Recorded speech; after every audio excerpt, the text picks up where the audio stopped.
Yeah, homie. What's good, Dusty? How you doing, buddy? You kind of went from like kid on the come up to the dude with the target on his back. Yeah, I don't know. It's crazy. It's been life-changing this last couple of weeks for sure. Very cool. Let's talk a little bit about the course here. Like, are you thinking about different tricks for the different takeoffs and all that stuff? Does it affect your trick selection? Yeah, I mean, definitely. I mean, I kind of just show up to a course and kind of see where my tricks fit on the course, and then just trying to piece it together. But what's the trick on the cannon box? You got a name for that bad boy? I can't really figure it out, dude. Like a switchboard slide, flip, pretzel. Maybe we call it the dust roll. The Dustberg or something. Let's down with do it, dog. Let's do it, bro. Yeah, we'll be calling your runs. We rooting for you. Let's go, dude. Go get them. Yeah. The double tripler! She stonks it! Making history! Oh my goodness!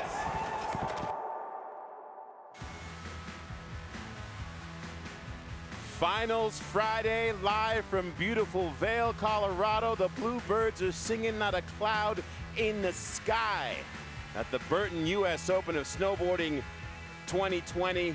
This first event took place in 1982, and here we are in the fullness of progression at this event, celebrating the legacy of the one and only Jake Burton, and it is Slopestyle finals time. We saw a glimpse into the mindset of our #1 qualifier from Mammoth Lakes, Dusty Henricksen, only 17 years of age, and his life is changing with this #1 qualifying position.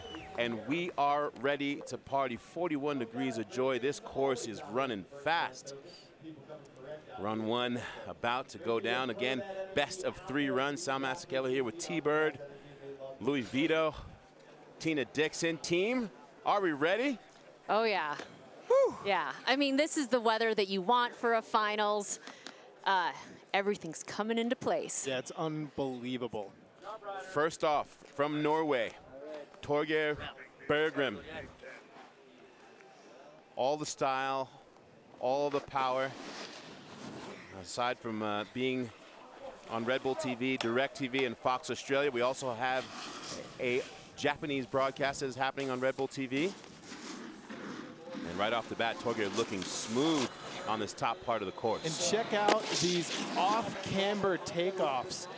It really forces the riders here in the finals to take a cross fall line approach. It's no longer the days where a slopestyle course is straight down the hill all the time. And then as you see right there, 2 jumps, a rail feature, and then your standard massive booter right there as Thorgren Run ends his first run with a perfect method. That's going to be a throwaway run, but Louis, the beauty here today is all these riders get 3 runs. It's the best of 3 runs, so definitely look for people not only to throw down their first run, but continue to build.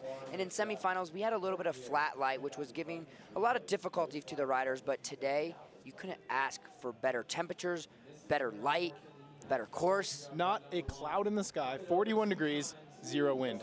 You see what happens there, that side takeoff, just a little bit deep on the landing for Thorgren, but hey, nothing says I'm happy to be here like a beautifully executed method by a goofy-footed rider. That is true. That is very true. Each feature scored out of a possible 10 points. So there are no throwaway sections of this course. You see that trick score and then coupled with that overall impression score. How would you describe the overall impression score?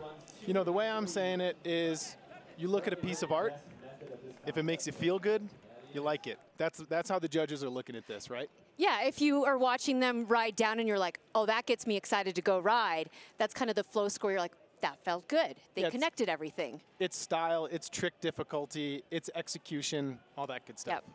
Welcome everybody watching from around the world. We are happy to have you. Again, we can't stop going in on this weather. During qualifying, we had wind we had to deal with, all these different fronts that would move in. And for the men's semifinal, they were really riding by braille, like really having to feel their way through the course. Today, not a problem, as you can see. Perfect conditions, light wind at only 7 miles an hour. It's an unbelievable day. Yeah, like Sal, like you were saying, in semifinals, you know, the underlying issue really was the light. It was flat light, it was gray, you couldn't see shadows, you couldn't see contours. Today, that's not a problem. Yeah. You can literally see for miles. I know. I talked to Staale, and he was like, I did it, but I don't know how I did it. I just kind of went down the mountain. Yeah, not an issue today. And the big talk when we got here to Vail was this course. The Burton US Open continues to always innovate and try to push snowboarding forward. We're going to take a look at this course from the top to bottom and get you excited for why this course makes such a difference. Right off the bat, Louis, so many options. I love it. You have so many simple rail options, but you can get creative with it. You have the flat tube, and then you have the traditional long down rail with a slight little kink at the end. And then into the next rail section, you have the kink tube, which riders can gap over, then the down tube, the flat down tube, and then of course, the wall ride option. You gotta have a wall ride in there. And then we start getting into these new transitional features. You have both sides, so you have to hit front side and back side. There's no option, you have to hit those features right into the second one. Normally you see a transition feature, you can hit it from either side or hit it straight over. This one, there is no option. And then we break it up with another rail section. You have the flat bar and then the cannon box. And then the traditional big money booter, ending your run with a bang. It's always nice to, it's a crowd pleaser, I would say. It's a check casher is what they say. We are down to 10 riders. Top 3 runs are going to be your podium here in the finals. Now, what's interesting about this is 60% of the run is made up by individual trick scores, 10 points per feature. Sal, you said it before, there's no place to hide on this course. Absolutely not, and no place to hide down at the bottom. Look at this crowd fired up. They know they want to see snowboarding at the highest level. People coming in by the busloads on a Friday. Also, I've seen a lot of kids, I guess, maybe it's a holiday. Maybe Finals Friday is a holiday locally in Vail. Yeah, it's US Open. It's a holiday here. It's a holiday in town. There you see Thorgren going first. Red Gerard, who did not qualify the highest, but who is our defending champion. You could arguably say that this is his event to lose. But anyone, just like in our women's field, any one of these 10 riders. I mean, you got Yuki Kadono in there. He won in 2015, shocking the world with back-to-back 1620s. Anybody could take the cake here today. Well, here we are with the old soul at 19 years of age, Red Gerard. Mama Gerard down there representing. Oh, yes. That's my baby up there. He's about to do his thing. Red been spending a lot of time in the backcountry filming for the upcoming Burton movie. We'll be talking more about that later. I know he's been battling a little bit of some injury over the course of the last couple days. I know he's gotten treatment and is feeling good. We'll see where he's at right off the bat. Board slide to front board to fakie. Coming into the second rail island, switch backside 270 to regular. Look at how far back he is taking off. Front side double cork 900. Into the cab double cork 900. Now this is where things get interesting because you get into the mentality of hitting jumps and all of a sudden you got to launch off a cannon box before this final jump. And he's heading into this thing switch. Going for that switch, backside triple 1440. Are you kidding me? Well, Red's like, no, I did not qualify first, but I'm about to be in first. And I did win last year. Yes, I am the defending champ. Let's not forget it. Woo. You know, I think what's such a strong suit of Red's is how he hit those transition features. Yep. I mean, you see a lot of riders hitting them, they're doing some tricks, but where he takes off and how big he goes, plus the tricks that he does. So let's just start with this rail section. I mean, and this was a totally different look than his semifinal run. You can tell the light's good, the weather's amazing. He's switching it up. Look at that 9.2 on that switch back. Okay, right here. To 270. We can just pause it right here. Notice where he's taking off. You see so many riders that might be hitting off the corner, but he hits it so far back because he knows that he's gonna have the angle and the trajectory to make it to the landing right there. And that's why his air is so big and so perfect. Yeah, and the problem in semifinals, of course, was the light, right? You couldn't really see where you were taking off and where you were landing.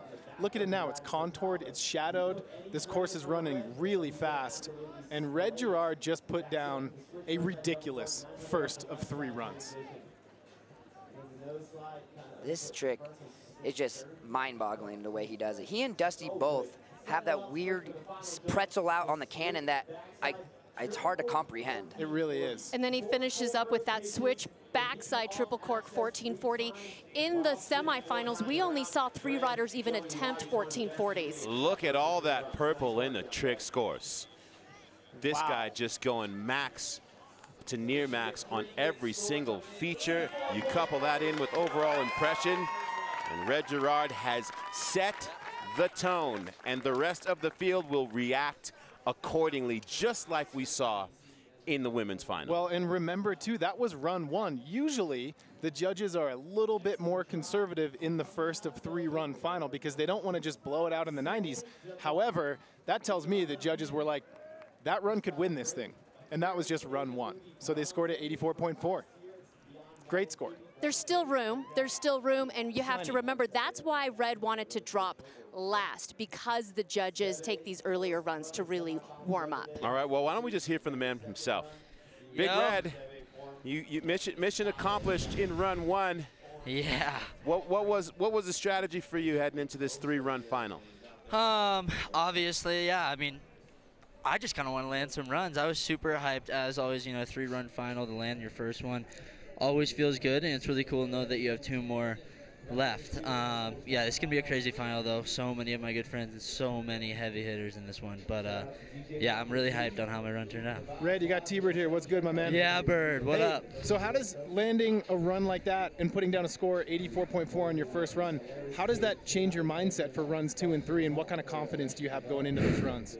Yeah, I don't know. I mean, I don't know. It does change my mind, but I don't know. That's kind of all I got. So anything else would be a little new for me. So should be fun. Hopefully it stays safe. And yeah, I'm just hoping to land more runs. It's always fun when everyone gets a good show and they get to watch some good snowboarding, and I'm sure they're going to get that today. I think they will. Yes, sir. Humility just by the boatloads from the defending champ. Red, thank you. We're looking forward to 2 and 3 from you, buddy. Oh, thank you guys. Heck yeah. Red. You.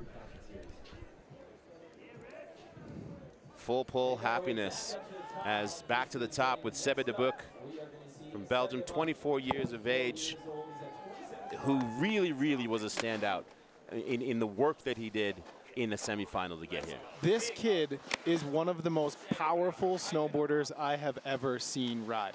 He's pure power, very fluid, amazing style, but he's a big dude, and you can see it in the way that he approaches a slopestyle course. Speed, power, execution. Oh, going for the switchback lip, just getting a little hung up on the kink there. Like you said, even though he fell in that first row, you can just see the style. Switchback lip to start it out. Unfortunately, that'll be a throwaway. He's going to have fun for the rest of this run here as Sebe de Boek makes his way into that second transitional feature. To the sky. Front side 5, nice and corked out. Into the board slide for front blunt 270.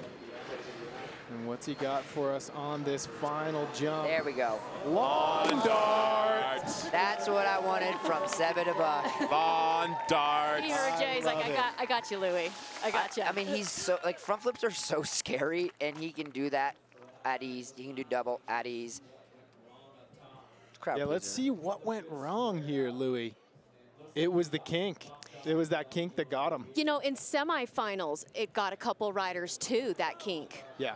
Well, and it's interesting, right? Because it is such a small little extension on the end of that rail, but it really does matter that you go through that for your score.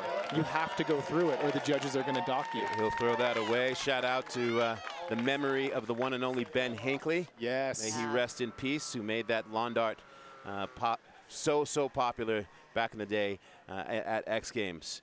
But as we head up to the top to Hiroki Kunitake, 18 years of age from Aichi, Japan, and part of this massive movement. We've talked about it all week. If the Brazilian storm of surfing, that's what the Japanese are to snowboarding. Yes, do not sleep on Hiroki. This kid is extremely talented. Backside 450, 270 off.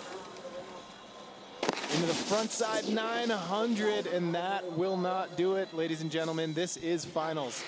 As we saw in the women's final, that necessity of being able to have speed, power, and flow through this course. Jamie Anderson just textbook every single hit, that's what you need. She knows how to put those puzzle pieces together and match them perfectly. And can I just say right now on record that Zoe Sadowski-Sanat's double cork is the coolest thing in snowboarding right now. It is absolutely perfect. The style that she has in the air on that. Human gyroscope, but how about this starter kit here? Backside 450 on, 270 off. Basically, Hiroki was like, I'm gonna do a back 7, and there's gonna be a rail somewhere in there. And then right here on the front 9 tail. He just cranked it a little hard and he pushed, and that's where I think he kind of went up. It's like going uphill on an alley-oop and a half pipe. It's just hard to land, and he kind of just hit and kept spinning. But it goes to show, as we've talked about all week, how precise you need to be on these side quarter pipe features, because it's not the same as a straight takeoff. You know, I really think too that 450, 270 out, he kind of bobbled, and that's, you know, set the tone for the rest of it. Yeah. All right, from Sweden, Sven Thorgren. 25 years of age, regular footer, which means he rides with his left foot forward, but we will not hold it against him. Amen. Oh, you goofy footers. You know, all right, so yeah. Sven dropping in switch. Switch back lip, 270 out. Into the cab, 450.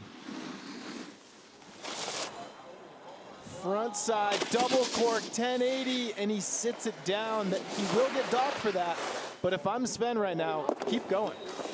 Get more practice in, put a run down, show the judges what you're thinking of doing in runs 2 and 3. Well, and also what you can do, because each one is out of 10, is you can just see how your trick is going to score on a feature. Even if you fall on one, see what the judges like on the other features. Absolutely. Then you kind of know where they stand for your Exactly. next 2 runs. When you do connect them all. I enjoyed that no grab, beautiful floaty backside 180. That was nice. 10 things off.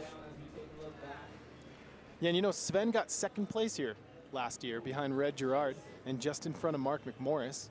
As we're taking a look at the 2nd rail feature, cab 450 on, back to regular. His upper rail section was amazing. And there's the double cork 1080. Just a little bit in the back seat, because the thing is you're not landing back, you know, perpendicular with the wall. You're landing on a jump, so you have to really get those shoulders going downhill and not over your edges. Yeah, it's not a jump, it's not a half pipe hit, it's not a hip, it's just, but you know, we've been saying all week, these style jumps are the equalizer. Well, again, we know what Sven is capable of. After that 2nd place finish last year, he's got some nice things to build off of heading into that 2nd run. And that's what I love about the 3-run format. You know, some people are going to come out on their first run and go ham. As we see the young Judd Henkes, this is a potential winner right here. Mm-hmm. Well, it's what you just said. This kid, I don't think he has a safety run. He's my pick. Yeah, it is 100% always foot on the gas. All right, mark it down at home, folks. Louis calling out Judd for the win. Tina. I've seen him at contests throughout the season, and he has the game face on every event, and I've never seen it more than here. Cab 270 to front side 270. Front side 900 coming in switch to that 2nd transitional feature. Switch back 1080 from Judd Henkes. A little too much impact. I think he might have just sent that one a little bit deeper than he wanted to. Definitely went deep. There's a lot of compression on that. And he changed up his line from what he did. I gotta see, was that a crazy stomp or was that off your knees? I think he took that to the knees and somehow stomped up. What are you talking? What are we saying? He's 18. That was unreal. But Tina, that goes back to what you said, right? Even though that wasn't going to be a top scoring run for Judd Henkes, he now knows how the judges are going to score, you know, the other features individually. That through the kink was amazing. Yeah, that was proper.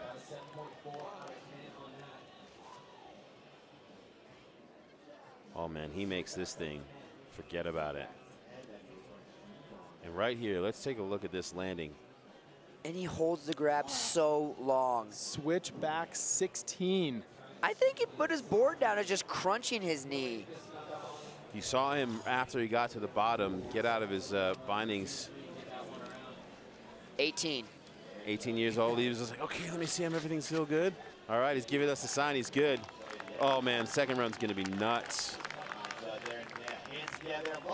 Yeah, that was unbelievable from Judd Henkes. He was walking a little ginger. Yeah, he was. Back to the fence. We'll have to pay attention to that. Yuki Kadono, a.k.a. Oh No. And I say that because anything is possible with this dude. Like a Judd, just one speed, and that is full send. I mean, 2015, Mark McMorris is the most dominant slopestyle rider alive. Yuki Kadono comes out, back-to-back 1620s, shocks the world, introduces himself to snowboarding, with a win. Takes the win. You know, I wasn't here on site during that year, but I remember exactly where I was when he did that. My gosh, coming in switching to the second transition feature. Cab double What? 900 To the moon. into the cannon box. T-Bird, you gotta take that one. That was Front blunt 630, but to the bottom. Oh, wow. He goes for the backside triple 1620. That wait, big boot. Sal, what do you call him? Oh No. Oh no. Oh No, Kadono. I think that's because that's what every other rider says. Oh, When no. they're in the lead and Yuki drops. That run was ridiculous. Will we see a score on run 1 in the 90s? Is it gonna be that type of day? Because I need to go get some Pepto-Bismol. I threw my pen at Louis. Sorry if I hurt you, Louis. Fine. I was too busy enjoying that. That blew my mind. That was unreal. Switch backside 270 on, 270 off. And if you think that's crazy, Look at that. that is a very cool angle. That really shows the contour of those features right there. And doing it back to back. Look how big that is right there. And then to the cannon, he just goes, watch this. Front blunt, 630, grabbing melon. I think what threw me off was how far he went down the landing and still had time to set up for this last jump. The switch backside, 16. triple cork 16. The hardest way to spin, switch backside, we all agree. And then to somehow throw all that death into it. That was amazing. 1620 for those people at home. 1620. Yeah, it was more of a flat spinning rotation, wasn't it? 48.6 for his trick score alone. And a big overall impression score. Second place for Yuki Kadono. In place, right behind Red. So, here's what I will say. I believe that Red Gerard's rail section was a little tighter. bit better, cleaner than Yuki's. I will say that, and I think that's why, you know, they're within 1.4 points of each other. we call the Burton US Open the snowboarders event. Staale Sandbech is one of those people who loves snowboarding. And this event, while it is competition, is about the spirit and essence of what it is. We'll hear more from him. I mean, snowboarding is art. I think it's art looking at people doing these tricks in the backcountry or in the competition. Showing uniqueness is important. I think people can tell when something is looking good, when someone's smiling at the end, you know. Just have fun with it. It's snowboarding, you know, it's supposed to be fun. We compete too. You want to be the best, but it's also fun to ride and learn all these new tricks, you know. 26 years of age and just still loves it like he was a kid. The oldest competitor in the field. To think that at 26 he's considered the veteran of the field is incredible. But you know, Staale is one of those riders that he rides all year round, and because he enjoys it so much. He's not necessarily training, but he's on his snowboard so often. Well, you heard him right at the bat. He said, I think this is art. And I get to go out and create on my snowboard. Back one, switch nose press into the hard way cab 270. And here comes the cab double cork 9. You know, Staale is such a strong half pipe rider as well.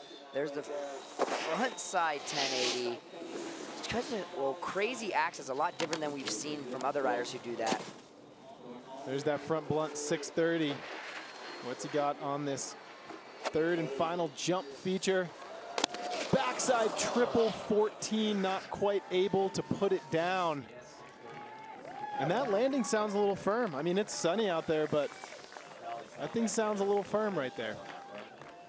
So Staale Sandbech, that will not be enough to dethrone Red Gerard. And we'll take a look at the replay, see what went wrong on that final jump. That right there, back one switch nose press. I like this right here. Just the way that he corks is so different. You know, and that's a really astute observation that you did have, Louis, is before Staale was, you know, a slopestyle rider, he was an incredible half-pipe rider, still really, really good at transition. So does he have an advantage on those jumps? He's a 3-time Olympian, one of those Olympics in the half-pipe. Yep.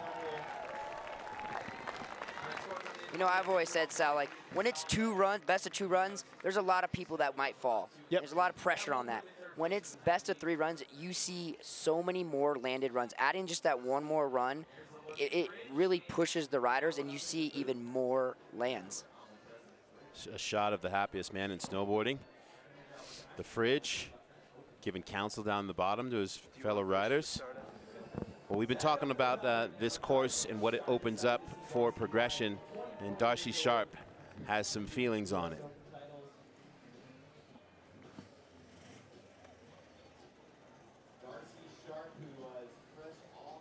But I think it's really neat at this contest because people are kind of putting their strong suited spins on the transition features because they're harder to ride. So then you have them doing kind of newer tricks on the bottom jump that usually would be like what they would do on the bottom jump is what they're doing on the side hits to be more cozy with it. So that's cool.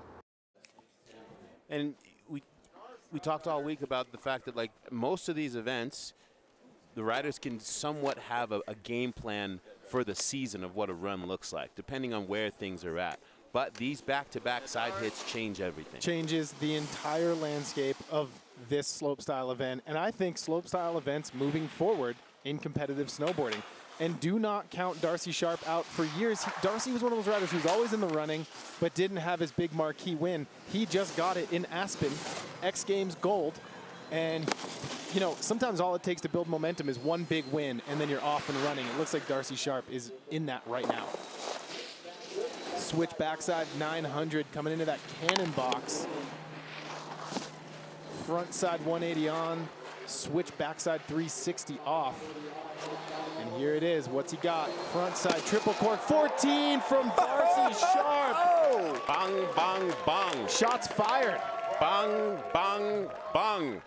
Wow. So the one thing that Darcy did that's going to separate him is his landings, how just clean. Watch, everything is landed perfectly.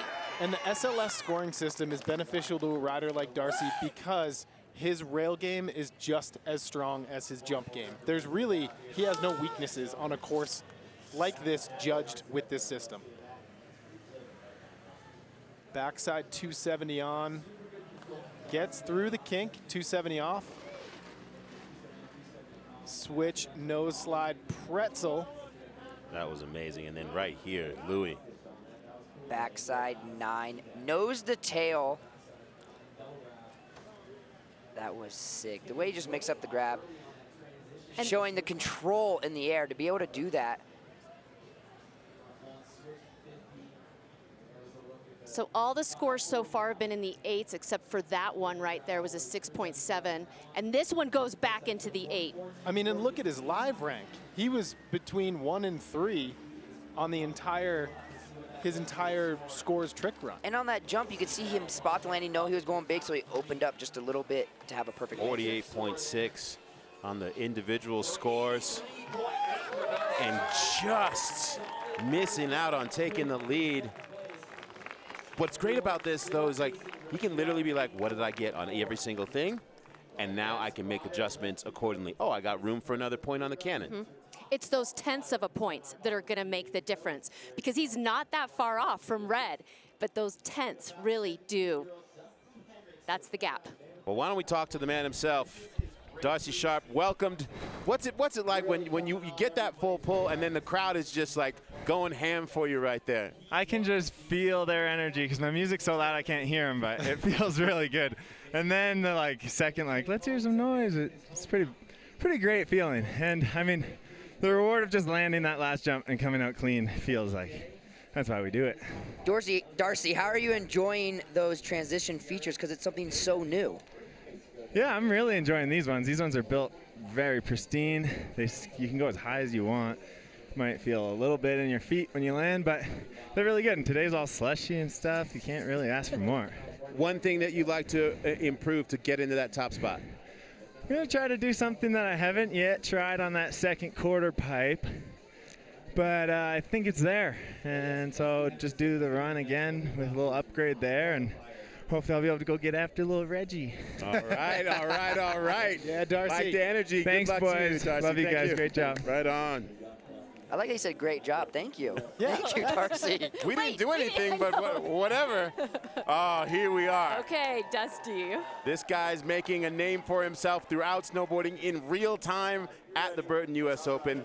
17 years of age from Mammoth Lakes, California, Dusty Henricksen. This dude, summertime, working in the surf shop in San Clemente, painting boats in Tahoe up until the snow falls, and now he's like, yo, my life has changed. Yeah, something tells me this kid's not painting boats for much longer. He is extremely talented. Your #1 qualifier for Slopestyle finals. Coming into the first jump switch. Cab double cork 9 with that Japan tweak. And then there's a front side double cork 9. Melon. Got the Japan, got the melon, coming into the cannon box. And there's his pretzel thingy, what does he call it? Dust roll. The dust roll. Oh my God. Listen. A walk in the park. Listen to the crowd. If you thought that the #1 qualifying situation was a fluke, Dusty's just like, yo, I'm here for the whole thing. Well, and how many times have you seen a newcomer, get rattled, emerge at the US Open, qualify first, and then the pressure gets to him? He's in his own world right now. That's exactly what I was going to say. You know, we wondered how that pressure would bother him, if it would at all, and he said, no, I'm in a T-shirt. I'm enjoying myself here in Vail. T-shirts, pink beanie, let's go. Front side 270 on, 270 off. And then this grab right here. Watch this tweak. Boop. Pull it, the Japan. Very Kyle Mack-esque, Sage Kotzenberg-esque right there. Back to back. And then this thing, I love how there's not really a name until you gave it one. I mean, I'm gonna run with it. Highest score on the cannon with that hard 9. And then the backside triple cork, 1440. Notice the landing. Oh, hello. Wow. I'll just put this down right here. You know, we'll see these scores. So I'm seeing right now, feature 1 can be improved upon. Yep. Yep. Maybe he can up the technicality of that one a little bit. But a good start nonetheless. Throws him into 4th place. He knows where he needs to go. Man, what a great first run. And right now, if I'm a rider like Dusty Henricksen and Darcy Sharpe and Yuki Kadono, you're chasing Red Gerard, I know that I got to clean up the rail game a little bit. Yeah, every single feature counting. Well, look at Yuki Kadono and Darcy Sharpe. I mean, it's just 0.85 that's separating them. You said it before astutely. Tenths of a point are going to count for everything. Everything. In this final. You said it too. You cannot hide on this course. No. Everything is there for the judges to see. No place to hide, except Louis going to go hide in that he's... Well, I figured I'd give you guys an upgrade with one of the most dominant slopestyle riders to ever compete. So you're welcome, you guys. We say goodbye to Louis. We're going to welcome in Mark McMorris on the next run. But first, let's take a look at our top runs here in Run 1.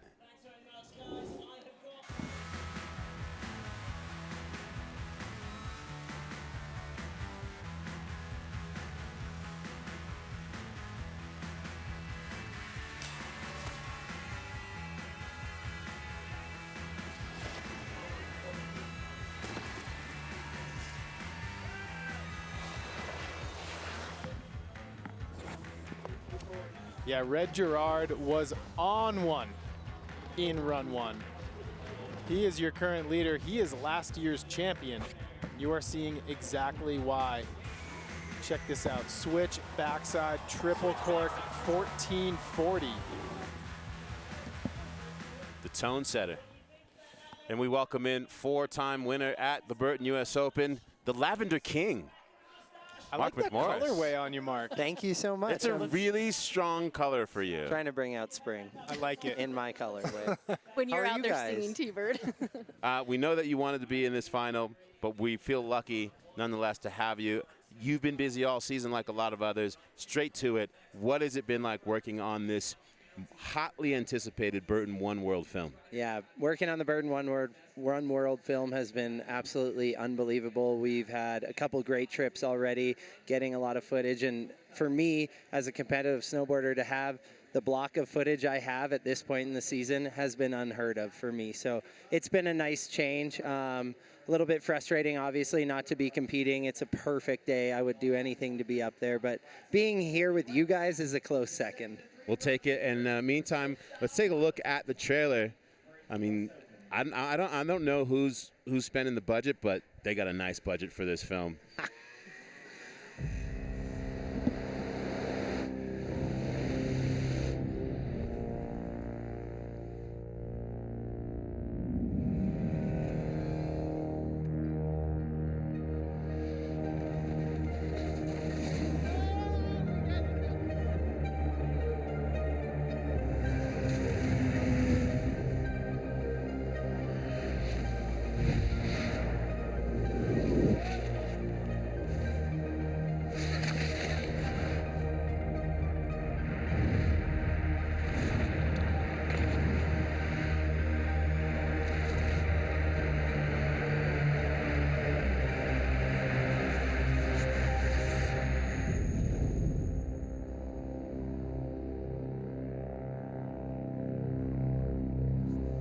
Looks pretty like just regular, just like average film. Yeah. I mean, Goosebump Central.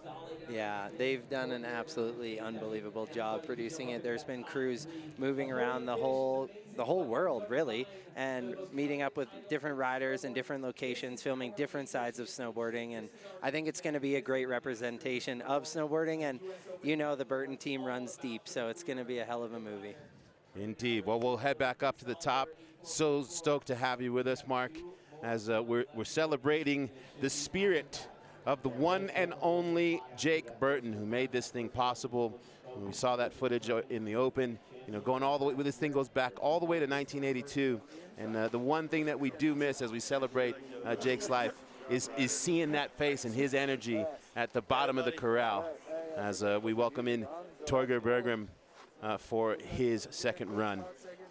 What was that like when you get to the bottom and there's Jake just so fired up? Oh, man, the feeling's unexplainable. To have a guy that pioneered the sport and to live in that generation, this sport will go on for hundreds of years, you know? To be in that position is just unbelievable. Well, and here goes Thorgren. Thorgren on course here. Cab 270 on, coming in switch to that first transition jump feature.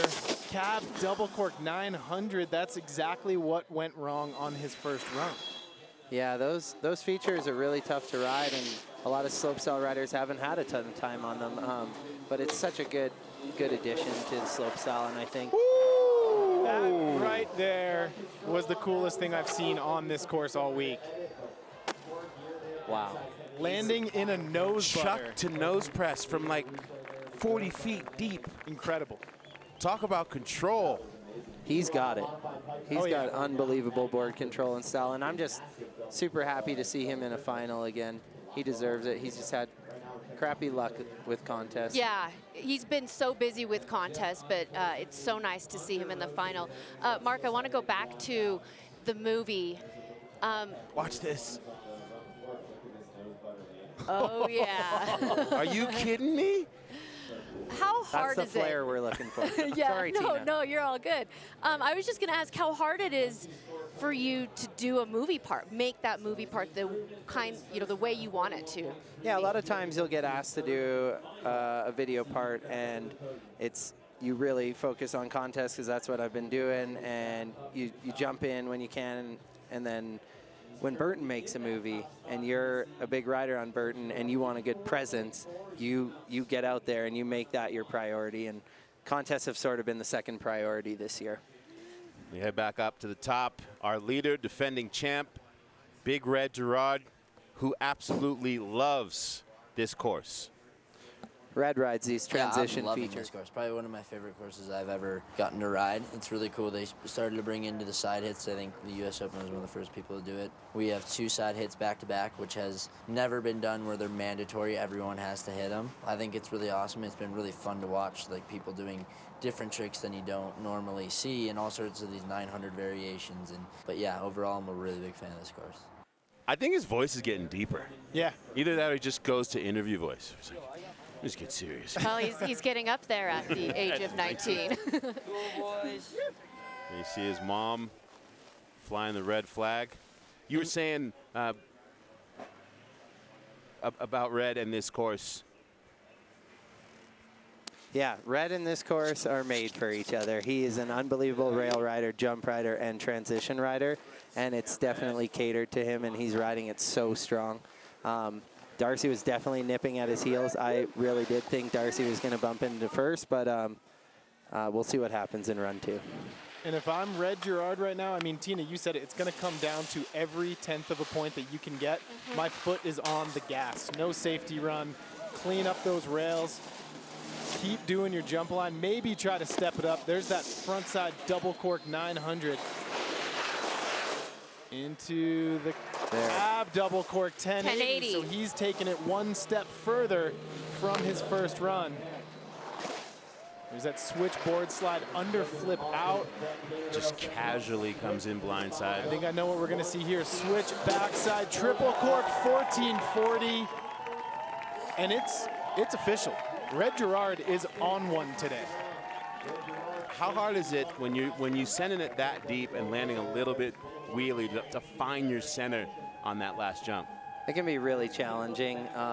Obviously, Red's riding a custom X, which is the stiffest board Burton makes, and I think that definitely came into play on that one. That was an unbelievable run, stepping up his cab double 9 to a cab double 10, and then also stepping up the up box feature, and then keeping the switchback triple 14 the same, but even going bigger and almost landing it cleaner. So we're going to see a huge increase in his score, and it's going to be tough for people to catch him. When he gets that momentum going, it's definitely tricky. And on this last jump right here, right, the switch backside, triple cork 1440, I mean, Mark, the number of times that I've watched you put down a ridiculous trick to end your run, you stomp it clean, the crowd goes wild, that's got to be like a drug. Like an unexplainable feeling, if you can even put it into words. Yeah, I was just gonna say, it's unexplainable. There's no better feeling to know you did it when it mattered, and with all these snowboard fans enjoying it, it's just unbelievable. There you go. Oh, wow. Does not improve. Well, it was the first feature. He got a 5.7 on that. Yep. Wow. So even though he stepped up things down the run, just that one little feature. SLS no lie. SLS no lie for show, but that was a silly call. That should have been a higher score. That's where the overall impression maybe takes over. Right. Low score, yeah. Good call. Well, Sven Thorgren had a tough start. Had some issues in his run, but I mean, fully capable. Mark, if you could describe Sven Thorgren in one sentence, what would that sentence sound like? Oh no, Sebe, sleepy style. Yeah. Doesn't ever look like he's trying. I'm not sure if he is right now, but it is such a rad thing to see him in a final because he is everybody's favorite snowboarder. He has unbelievable style. To be that tall and look that gracious when you're snowboarding isn't an easy task, and he is he's at the forefront of that. Yep. So Sven Thorgren, that's going to be another throwaway run. It was the exact same thing as his first run. Through It the was that kink. little kink on the end of that down rail. You know, we saw it in the course preview, and it may not look like much, but that was insane. that was That's what we like to see.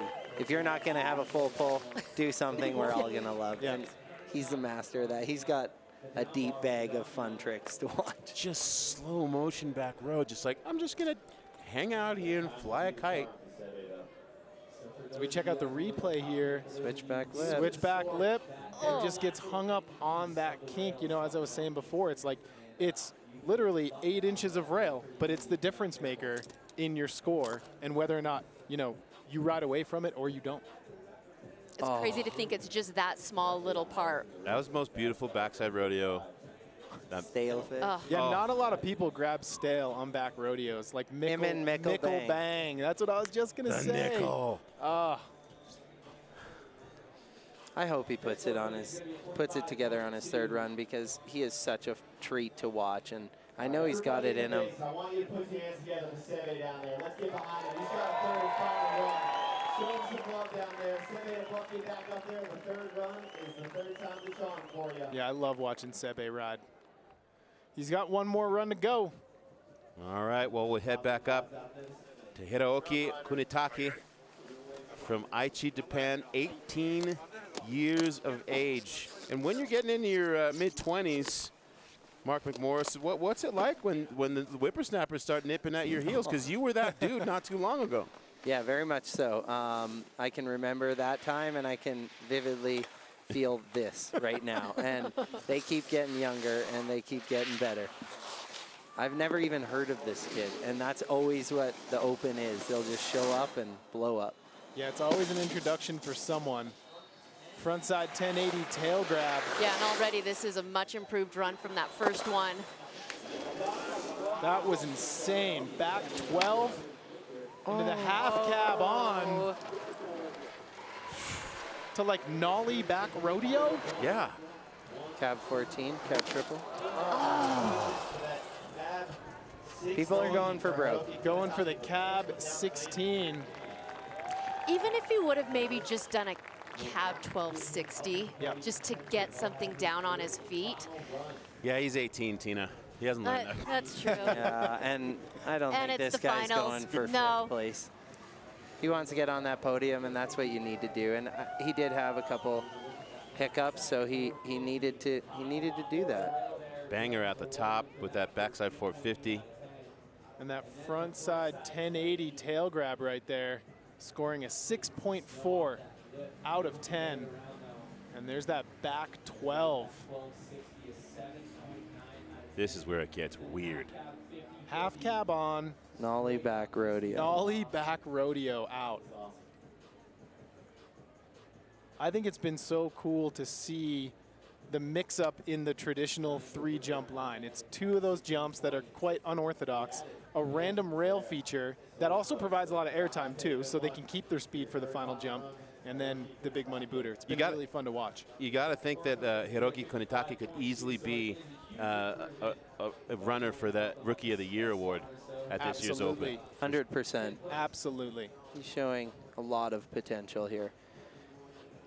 And besides winning the event, so many different other opportunities with that Rookie of the Year award, the Burton Riders' Choice Award, where called amongst the peers.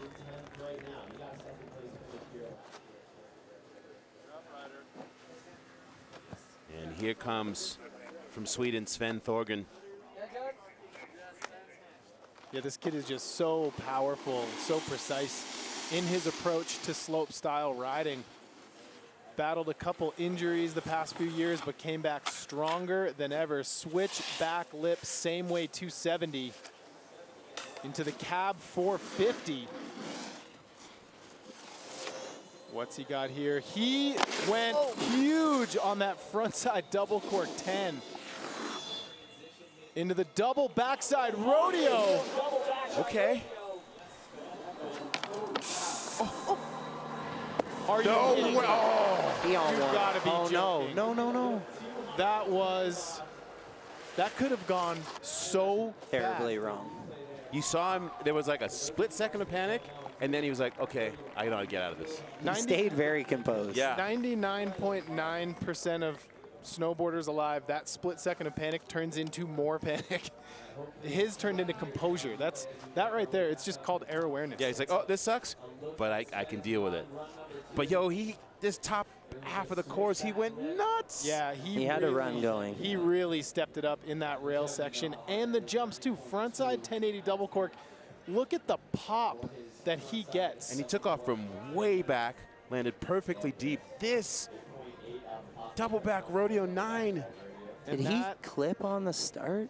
Yep. Oh no, he hooked his edge on the snow, but he totally had it. I don't know. He was a little heel edge heavy, and he just caught that heel edge contact point of his board, and it sent him to his back. How's that smile? Wow. Good spirits. Look at all of the other scores, Yeah. though. 8s, 9s, 8s, 9s. So I think that was there's potential. The highest score, that 9.2 on that first side hit, that was the highest score of the event. Yep. And his top rail as well was in the 9s. That was one of the highest scoring tricks on that first rail island. Looking forward to his third run. I mean, this is what it is. Like, there is no chill at the US Open. Zero chill. All right, well, this was Louis' pick to win this thing, Judd Henkes. He has the tricks to do it. From the snowboarding mecca of La Jolla, California. Cab 270 on, 270 off. And a ripping surfer as a result. Front side 270 to regular. Yep. No. Front side 1080, and he just kind of lays it back a little bit. Too heavy on the tail, into the backside double cork 10. And he's going for the cliff bar, that elevated flat bar there. Front blunt 450. Into the switch back 12. That'll turn into a 16 on run 3 if everything goes according to plan. Well, you know, Mark, and now any competitive snowboarder has been in this situation before where you can't put 2 to your feet. In a best of 3 run format, are you feeling the pressure? Is the heat on at that point? How does that change your mindset? 100%. Heat is on. He's going to be nervous as could be, you know, and he knows he's capable of doing it, and that's the hardest part, is knowing you have the tricks to do so. And that's almost where it becomes more mentally challenging than physically challenging, is 100%. Staying out of your own head. Yeah, I've dealt with that a lot. I was going to say, you've unfortunately been there more than once, but there seems to be a part where you thrive and be like, okay, this throws me into another level of focus. Yeah, a lot of times it does enhance my riding or enhance my performance, and I'm super grateful for that. And a lot of people, it can hinder them, and you got to take it as positive energy, and it can be tough at times, and I don't know. It's just one of those things. Well, it is Oh No time. Yuki Kadono, a.k.a. Oh No. That first run was mind-blowing. Again, we have a simultaneous broadcast available in Japanese on Red Bull TV. The audience and the snowboard knowledge and love within Japan deep. Well, they are just producing some of the best snowboarders on earth right now. Slope, pipe, all of it. So Yuki on course, switch backside 270 on, 270 off. Now that's where he did need to clean it up. His jump line on run 1 was insane. He just maxed that feature out. Trajectory on that was perfect. There's the cab double cork 900. Come on, Yuki. Yeah, Yuki is on one right now. Mark, what are we going to see right here? Switch back 16. Go, go, go, go, go. Switch backside. You said 16. I can't with him. From Yuki Kadono. That is one of the tricks he shocked the world with in 2015. He did it again in 2020. I love Yuki. He's had such a tough time with contests since he won the US Open in 2015, and he's always been capable of doing it. And it brings straight up so much joy to me. I'm so proud of this kid. He's the nicest guy going. Well, that scream just literally was the definition of everything that you just said, Mark. Now keep an eye on these live ranks here. 8.1, he did clean that first rail section up. And here's the switch backside 270 on, 270 off. Super technical rail trick, 8.5 on the live rank. And he just nailed this. That trajectory where he lands on that landing, it's perfect. And one of the trickiest tricks to do, an alley-oop backside 12 to stop the rotation is insanely hard, and a perfect cab double, all in the 8s and 9s. Wow. So there's an 8.8, and then the final jump, a switch backside 1620. We're gonna have a new leader, folks. That's the highest jump score we've seen today, 9.4 out of 10. It's the hardest jump trick we've seen. All purples. Look at that trick score into the 50s, 52.5. You know that overall impression is coming in hot behind it. 89.3.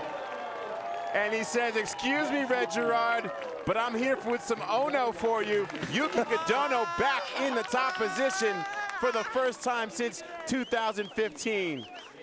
That was ridiculous. Quintessential US Open men's final slopestyle run. His reaction on his face says it all.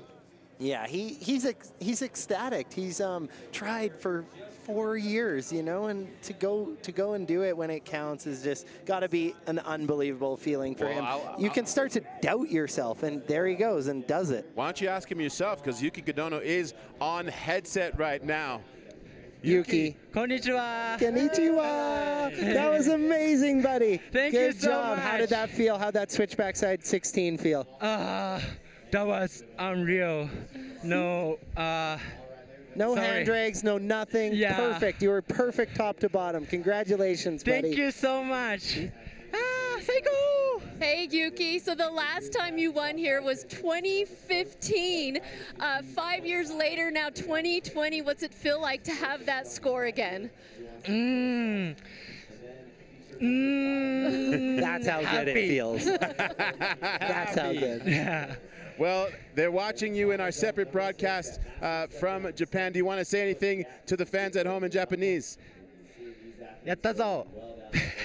Right on. Arigato. Arigato to you, sir. We look forward to your next run. Welcome back to the top, Yuki Kadono. Woo! You know, you've said it, Mark, like ever since he won in 2015, I think there was a level of expectation put on him, and just the contest scene wasn't going his way. Yep. The pressure can get to people, and when you do so good and then everyone expects something from you, it can totally hinder you, and he just rose to the occasion, and nothing makes me more happy to see that.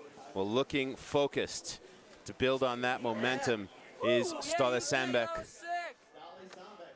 You just heard him say, yeah, Yuki, that was sick. And what is it? We talked about it with the women, but, you know, when someone lands a run like that and then you get to go next. It can be tough, but it can also be motivational. And Staale is totally, he totally has the tricks to win. He's an unbelievable transition rider. And you see him taking off from the Red Bull wall ride feature on that cab hardway too. And the cab double doesn't look like it's on the right axis. Yeah, Staale that's not going to be enough today here in finals. But those first two rails, I mean, he was in his zone. He was in the zone. And he rode really well on Wednesday. He totally deserved a spot in this final and has the tricks. They just didn't come together there. Yeah, we've been talking a lot about what the differentiator was on that day, and it was hands down, it was the light. That light was really tough. Flat light is never easy, and it's hard to see transition. It's hard to see landings. It can really just hinder performance. And for me, I think I just played it a little safe. I wish I would have done a back triple on the last jump, but those are only things you can work on to change for the future. But today is a picture-perfect slopestyle day. There's no wind, the sun is out, and the course is amazing. Hey, on those transition features, how long did it take you guys or you to figure out exactly where to take off on that lip? It can take a little while, and you start small and you move your way back as you want to do a bigger trick or have more hang time. And as the week goes on, you get more comfortable with them, and everyone you go around the world is different. You can see how they're on a cant. Yep. You know, you're coming down into them. A lot of times you got to go wide and come into them. So this is a unique way of building them, and I think it's actually, we're seeing some of the best back-to-back combos we've seen. So I think, yeah, it's the best it's been. We look forward to Staale's run. I mean, he got a 9 and a 9.2 on those first 2 rails. He can continue to build on that. This is a lot. It's a lot. It's a lot. How about we take a look at some comparative scores? We'll do a little split screen between Darcy and Yuki, and we can just watch the different approaches in real time.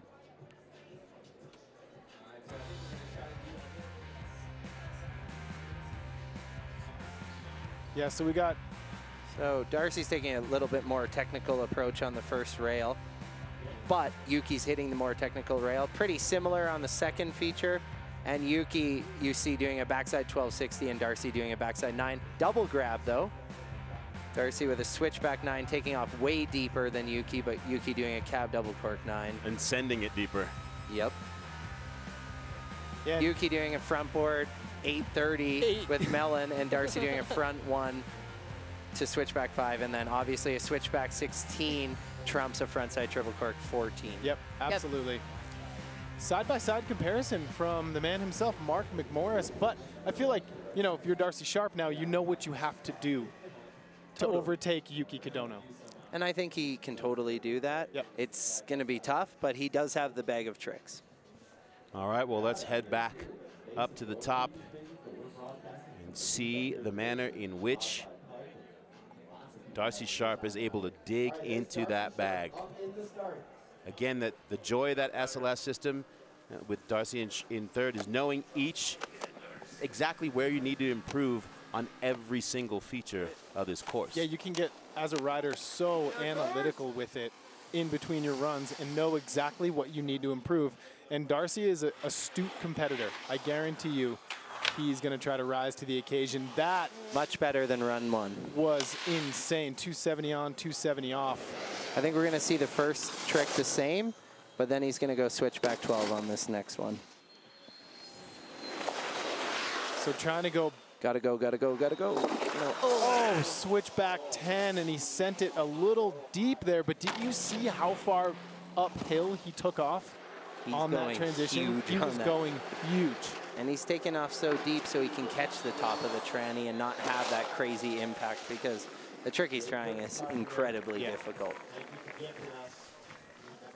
So that won't do it for Darcy Sharpe. However, I'm really interested to see his rail scores. I think they're going to be a vast improvement. And if he can, you know, get the first run jump ability, second run rail scores, it's game on. See how he kind of stalled it out right there and then came down and landed? He took that kink right in the middle of the bindings. We all felt that in our hearts. Like, oh, deep in our hearts. That was good. Ah, just a little too slow. Switchback 10. And then who doesn't like that? Yeah, thank you for that, Darce. Yeah, score or no score speaks volumes in and of itself. Just a classic backside air, just a method. So he'll stay in that third place position, and you see 41 degrees at Vail is basically like 80 degrees at the coast. There's kids down there in t-shirts enjoying the vibe on a absolutely perfect day. Mark, you even mentioned it, like just the fact to not even have to deal with wind. Yeah, it's a perfect day for it. Well, our number 1 qualifier, Dusty Henricksen. In a t-shirt. He says, yeah, t-shirt vibes all day for me. With the pink beanie, let's go. He looks like someone out of Cool Borders. He's straight from the 90s. I love this kid. And he showed up not intimidated in this final. You would wonder, like, okay, number 1 qualifier, would he get rattled? But he is clearly here to get on the podium. Oh, that was amazing. Oh, well, he's already won. I mean, he won that Grand Prix in Mammoth just a few weeks ago, his home mountain. And I think after he won that, he realized, like, you know what, I can do it. I'm here to stay. Yeah. That trick defies all logic and physics, in my opinion. Backside 16, you gotta go, buddy. Oh, quad! Whoa! Oh my God, he just did a backside quad, and he totally could have landed it. Oh, he put it right to his feet. Oh my God. Where did that go? I can guarantee that was the first time he's ever tried that. That's some US Open type Quadruple gear. cork 1800. The only rider I've ever seen actually land that is Chris Corning. Yeah, that trick backside is quad. so ridiculous, to be honest. But I'm surprised he didn't just go switchback backside 16. But obviously landing regular is a little bit easier, and he had the time to do it, and he almost had it. I didn't know that he had that trick. I don't think he does, T-Bird. I think that was an FT. Your reaction, Mark, you were just like, wait, what? Did you see how hard he pushed off the takeoff? He almost went a little early, but he totally got that around. 1, 2, 3, 4. Oh, he had it. He almost saw It was had it. almost like he was surprised he put it to his feet. I think he was. We need to go down there and ask if that was his first attempt ever. I heard him say to someone right before we went up back to the top of the replay, he's like, whoa, that was scary. I bet. There is some serious consequence if you don't rotate that and hook an edge. There's so much momentum. That is easily, in my opinion, the scariest trick in slopestyle snowboarding right now, and that's why you don't see it. And imagine it being your first ever US Open finals experience. I mean, he's got absolutely nothing to lose. He is trying to make his move or make his mark. Well, you said, the Burton US Open it's the place for the FTs for the first times. Why don't we check in? Dusty, how's it going? Was that your very first time trying that? It was. I knew it. That was so close, dude. You're crazy. Thanks, I thought you were going back 16 for sure. Yeah, I don't know what happened. What sparked that? I don't know. I was on the lip, but I don't really want to land switch at the J on accident. So I figured, what's another flip? Yeah, no doubt. And you put that thing to your feet. You're going to get that on run 3, buddy. Thanks, buddy. Appreciate it. Were you surprised that you put it to your feet? Yeah, pretty stunned, actually. Oh, man, the run was perfect. You're just flowing. Good for you, man. Sweet, thanks, man. Dusty, you easily could be, intimidated, coming into this final, qualifying number 1. But right off the bat, you're showing that, you feel like you deserve to be here. What's given you this energy to not be intimidated and seize the moment? I don't know. I'm just riding with all the boys. It's pretty mellow vibes, so how can you get too scared? Hey, Dusty, T-Bird here real quick. How does it feel to be the first rider to ever attempt a quad cork in a T-shirt? I don't know. Pretty cool, I guess. I'm down. We're putting it in the books, sir. Less wind resistance. There you go. Oh, yeah. Well done, buddy. Keep partying, and we'll see you back up at the top. Good luck to you, sir. Sweet. Thanks, guys. Yeah, Dusty. Gotta love the energy. I mean, we get paid to talk, and I was speechless. That was insane. That was absolutely incredible. All right, well, there you see Yuki Kadono, the oh no. He's saying, I want this one. Red's going to have something to say. These third runs are going to be ridiculous. Mark, thank you for coming in, man. Thank you for having me. I got to go out there for the live show. Yeah, buddy. All right, bud. Cheers. We'll catch you later. We will be back with the deciding third and final runs here at what is always a historic time for snowboarding at the Burton US Open Snowboarding Championships. It's finals day.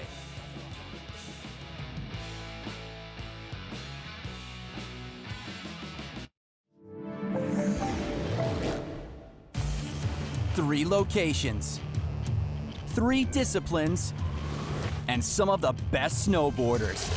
To have an experience like this together is magical. I'm the luckiest person in the world, really. Mark and Craig explore the evolution of snowboarding in this series with Eero Eitala, Travis Rice, and a bunch of young guns. Brothers McMorris.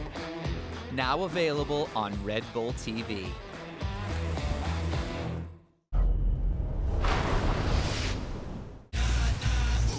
Shred all year long on Red Bull TV. Be prepared for anything. Is it weird that I'm just naked in this? The best snowboard movies and live events on one channel.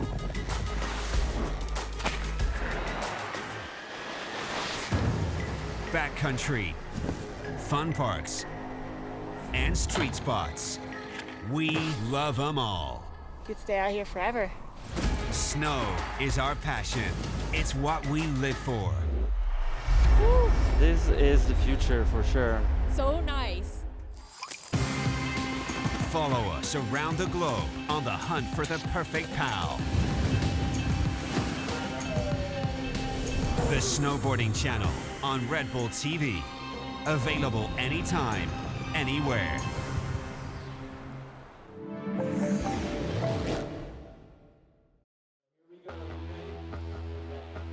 Welcome back to a magical day 3, finals day at Slopestyle at the Burton US Open Snowboarding Championships, live from Perfection in Vail, Colorado. We are about to head into our third and final runs, the deciders, and it has been incredible. Yuki Kadono presently in first place, Red Gerard, defending champ, right behind him.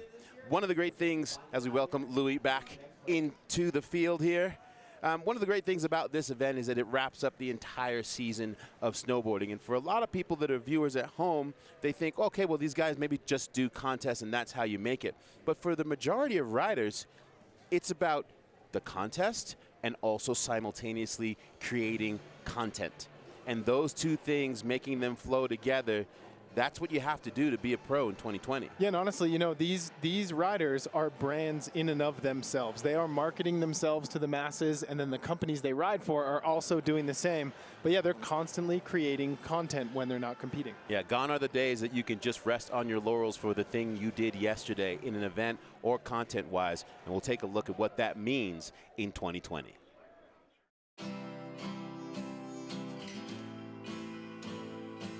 Yeah, definitely takes finding your balance to get through a season of doing a lot of the big competitions and then getting to film. Filming just takes so much time and energy. I filmed all day SJ during my competition season, and you know, obviously probably the most like exterior and internal pressure I'd put on myself during a season as well. When it's a good film day, you're pretty serious. You're making sure everything's dialed. You're leaving super early in the morning. I would say it's similar to that in competing. I'm waking up, starting to stretch, mobilize, and really harnessing in on what I want to accomplish on that day. They both have a different aspect of pressure, but they're both like so fun. It's kind of just a natural balance. We just have gimbal god travel around and we just press record and then we go. Best thing we could do after X Games. Just back to being young dumbasses again.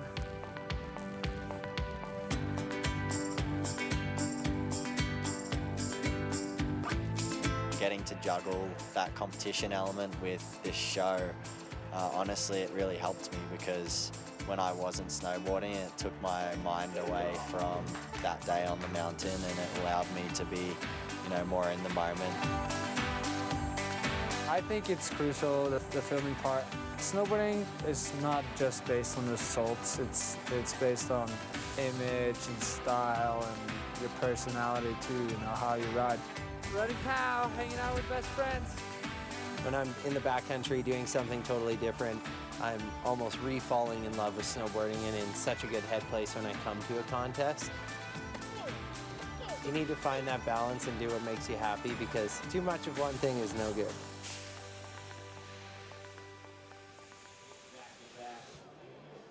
There are very few sports where the lifestyle of the thing is just as important of the doing of the thing, and that showcases it right there in snowboarding. Yeah, I love it when I get to go to a contest and see Jamie Anderson in this context win, and then watch her movie part, and just it gets me excited to go ride backcountry, and then I book my next catboarding trip. Exactly, it gets you fired up to do the thing.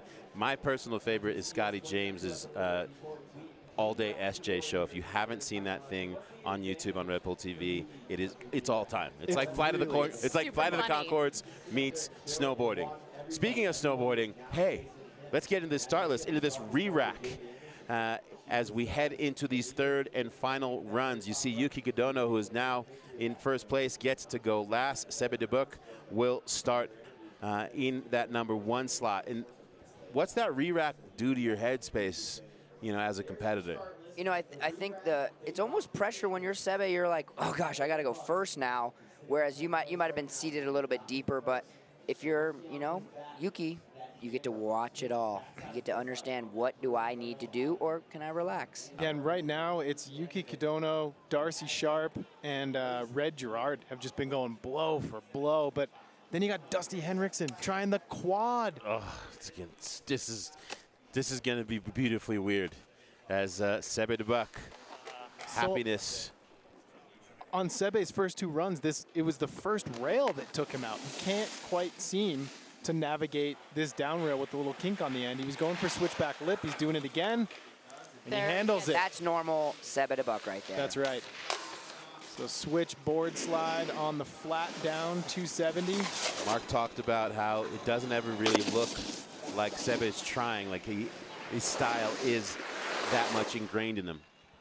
Switch back 9 into a front side double cork 1080. And unfortunately, I mean, top 10 at the US Open, slopestyle, just wasn't quite Sebe de Buck's day. You know what? Making the top 10 at the US Open. Double dart. Just chuck the casual double front, no worries. Again, doesn't even look like he's trying. Throws the helmet. There's a lucky kid in there. It's leaving with that helmet. I want that helmet. I'm a huge fan of Sebe de Buck. And just right here, downhill quite a bit, and didn't have enough height to get that last 180 around. But doing it for the people here at the US Open. Double front flip, making it look easy. I don't think it's a stretch to say that he was a crowd favorite today. They're loving him down in the corral. Best hair award also. Yeah, Sebe and Pat Bergner. Yeah. Best hair of the US Open here in the men's field. All right, 9 more runs to go to crown a 2020 champ. And it's Thorgren Bergrim, who is in 9th place. What does he need? I mean, if he can put down the run he's capable of. It's the transition feature that he's been having problems on, so he needs to get past that first transition feature. Let's see if he can do it here. This kid is immensely talented, one of the best all-around riders in the world. You know, Louis, you were talking about Staale kind of has an advantage on this course because of his history in half-pipe riding. Thorgren is a ridiculous transition rider.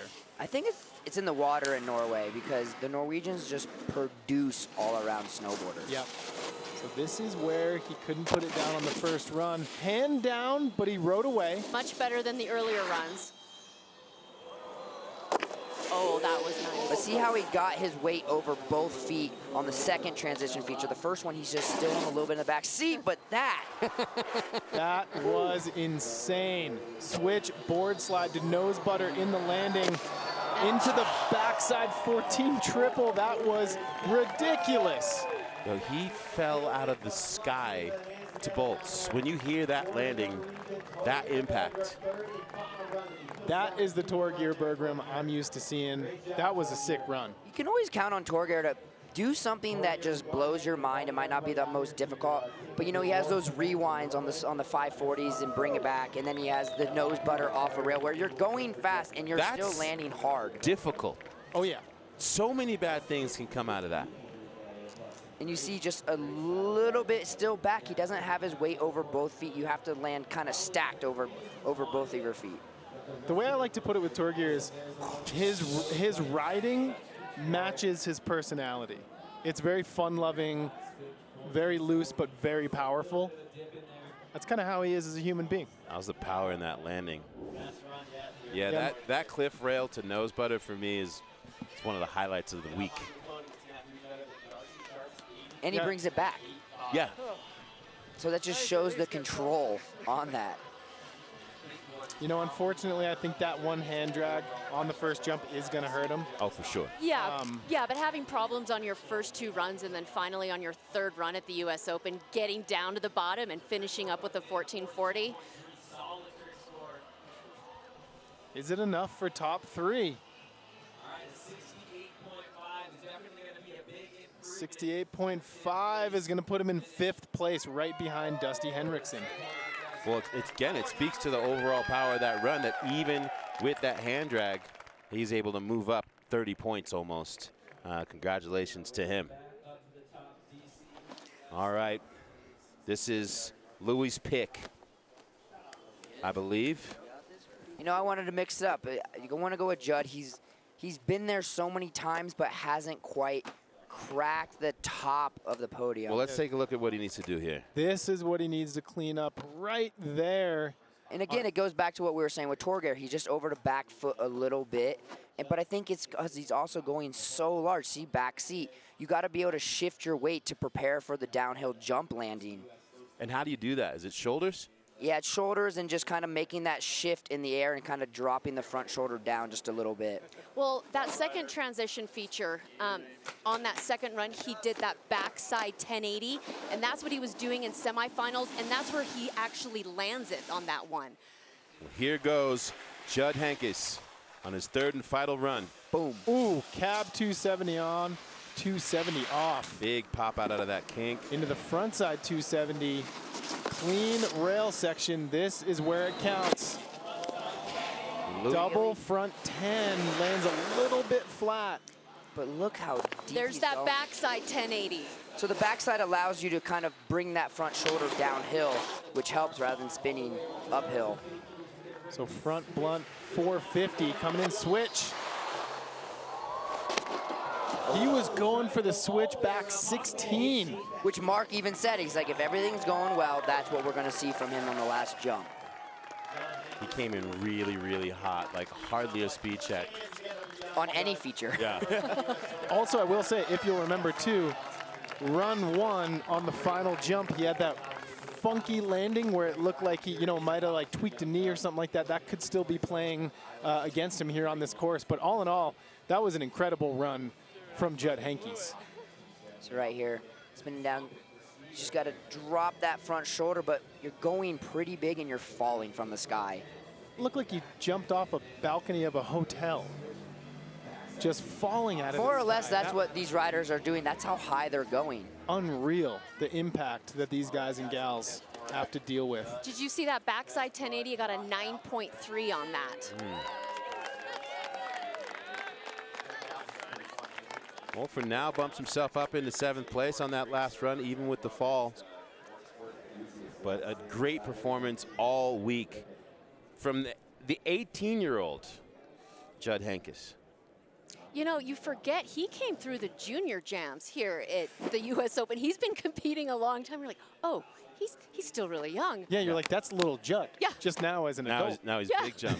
Let's look at Sven Thorgren's second run.